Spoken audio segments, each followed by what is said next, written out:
Welcome to our channel. Today we how to withdraw from Ghost CMS memberships easy tutorial step by step clearly. To withdraw from your Ghost CMS membership, first, log in to your Ghost CMS account. Navigate to the settings section on the left sidebar. Look for the memberships option and click on it. Once in the memberships section, find the membership you wish to withdraw from. Click on the membership details to open the specific settings for that plan. Locate the Cancel Membership option, which is usually at the bottom of the details page. Click on Cancel Membership to proceed with the cancellation. You may be prompted to confirm your decision. Review any information regarding the cancellation policy before confirming. After confirming, you will receive a notification indicating that your membership has been successfully canceled.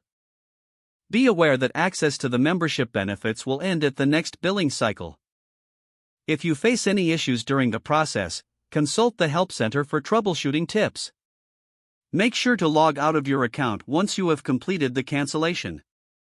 Your membership withdrawal from Ghost CMS is now complete. If the page does not load, refresh the browser or try again in a private or incognito window.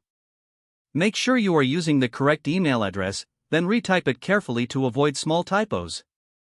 If your password is not accepted, use the reset option and create a new strong password you can remember. Check your spam folder for verification or security emails, then complete any requested confirmation steps. Enable two-factor authentication if available to improve account security and reduce unauthorized access risk.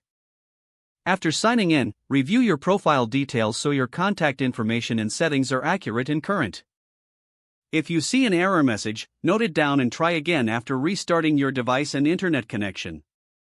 Log out when you finish, especially on shared devices, to keep your account and payment information secure. If the page does not load, refresh the browser or try again in a private or incognito window. Make sure you are using the correct email address, then retype it carefully to avoid small typos. If your password is not accepted, use the reset option and create a new strong password you can remember. Check your spam folder for verification or security emails, then complete any requested confirmation steps. Enable two-factor authentication if available to improve account security and reduce unauthorized access risk.